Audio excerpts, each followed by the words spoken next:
Yu-Gi-Oh! Players, as promised, here's the second video of Roy Sinclair's return to Charlottesville, Virginia. So, Roy, how do you feel after that 12 and a half hour drive back from Toronto, Canada? 12 and a half hour drive, man. It was like 14 and a half hour drive, man. Everyone had to stop like every 3 hours to get a bathroom, and you know, we would have stopped a lot more if we didn't know about the prices in Canada. Canada is ridiculous. How so? How so? In Canada, man, you know, all you Americans out there, you know, we love our dollar menu. McChicken's $1, McDouble $1, all that shit's $1, you know. Canada, man, McChickens were $4.29. My boy JB, y'all know him, Jerome Basie, you know, Muscles. A 6-piece chicken nugget meal was $9.50. Like a bottle of vodka, like a $10 rail bottle here, is $10. In Canada, it's $60. Like YouTube, like that's not a joke. like a $10 out of Zelco or Ricola is $10.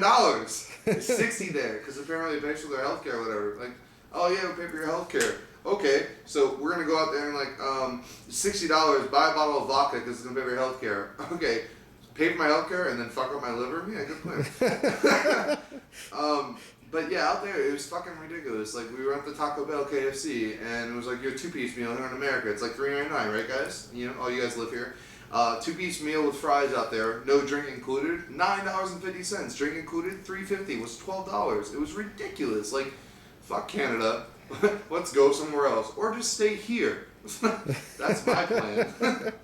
I heard you had an interesting menu after the first McDonald's into America. What was that all about? Oh yeah, we got back here. Like we were gonna eat, and then we said no, let's just save. And then we were gonna eat, and said no, let's just save. Because like at the venue, they were like, you can buy a muffin. That's it. They had like coffee and muffins. And like I went up there to get free water, and I was like, can I get a cup of water? And they were like, no, you don't want to drink Canada water. And I was like, it's so bad when the people in Canada are telling you, no, you don't want to drink Canadian water. Like that's how bad Canadian water is. Yeah, so we got back into the state. We were about to go back to the States, and we got to the borderline, and they were just like, I was like, oh my gosh, we're back. And the guy was like, yeah, you are. And we got our passports, and we handed it to the guy, and I was like, yeah, just get back into the States. Like, get the hell out of this country.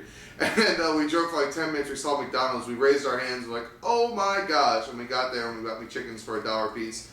We think about sending out a picture where we could show everyone, hey, Canada, we got, you know, a fucking 50-piece nugget for like $10. In your country, it would probably cost the same as your house. Like, I'm sorry. Absolutely. So how was the matches in Toronto?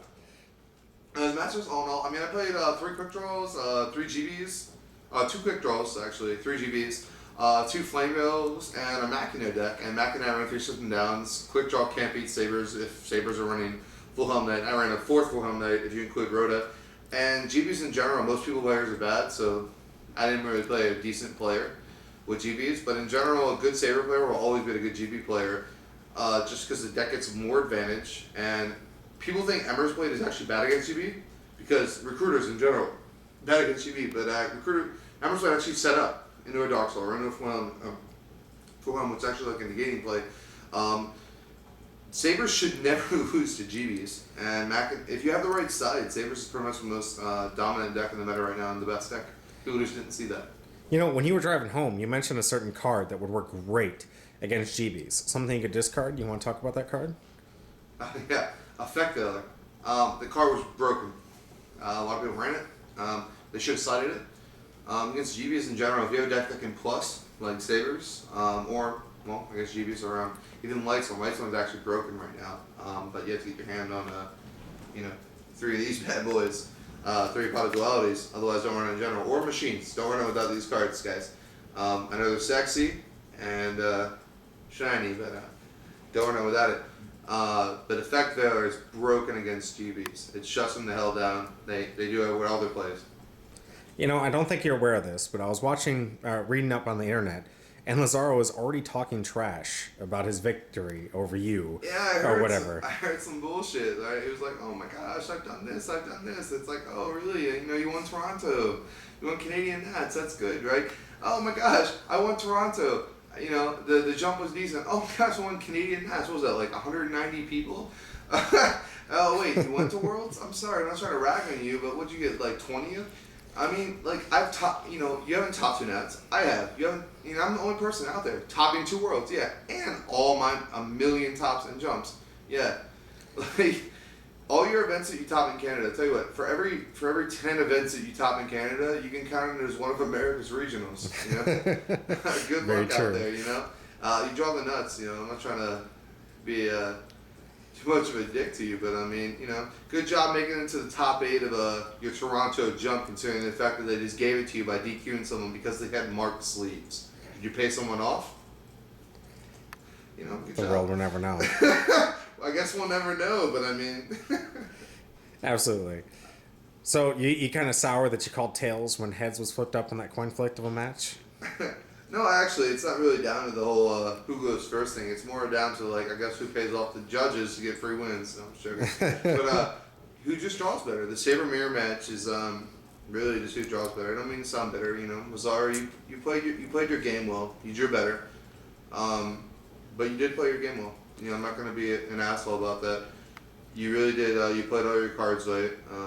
You used your Dark Hole Monster and Cold Wave most games, but you're a respectable duelist. I won't take that away from you. But you really should have had to earn the fact to get into the top 8, and you really didn't. And I wish that, you know, every top 16 I ever entered, I could get a free win. That would be nice. It would be. What do you think about the 3-card difference? His Debris Dragon over a select few cards I saw different in your deck list. My deck list? I don't know. He ran some tech that, you know, was probably inconsistent, and I ran some tech that people would consider inconsistent. It's a matter of opinion, honestly, YouTube. But if you look at my build versus the builds in the metagame, my build is by far more consistent. You know, you guys might think I'm arrogant, and I am, but you get to know me, and I'm arrogant with love. Well, it's like they say, it's about 20% luck and 80% skill. You brought the 80% skill, unfortunately the 20% did not work out for you in that final match. Yeah, that went in favor of him, and you know, it's his hometown. I'm glad that he was able to, you know, go there and stuff like that. Hopefully he comes to my hometown and we can see some business. But all in all, actually, anyone out there, second place prize is a lot better than first place prize. Why would you say that? I mean, second place iPad. First place prize, he gets to, you know, go to his nationals that he lives 2 hours away from. So I mean, that's What a cool and deal. everything. But I'd rather have an iPad, $600, you know, equipment. What do you think of that new mat they gave you? Oh, that's cool. I mean, the Goblin was great on the right side. I don't know if you guys saw the mat how it looks and everything, but you know, I got rid of it. Obviously, I got a good price on it, but we need to. I like the new Black Rose mat a lot better. I'm creating some new custom mats. If you guys want to know, I'm gonna put them up on my site eventually. Looking forward to that. So, Roy, we're kind of running out of time right now. I appreciate this. It was great to see that you made second place, a 16th top, and the most consecutive tops in any certain category that has to do with Yu-Gi-Oh! I want you viewers to know that, yes, we got enough responses for the burning of the Frog FTK deck. Now, if you want to send us your cards that you want burnt, your cards that you want Roy to profile, your deck lists that you want Roy to profile, please send them to 113 Turtle Creek Road, turtle like the animal, creek like the body of water, apartment 12, Charlottesville, Virginia, 22901. Send those. We'll get them. We'll hook it up. You send something special. You send a good card that I really like. Trust me. You'll get something special and a shout out for sure. All right, guys. Thanks a lot, YouTube. All right. Well, you guys, take it easy and have a great night.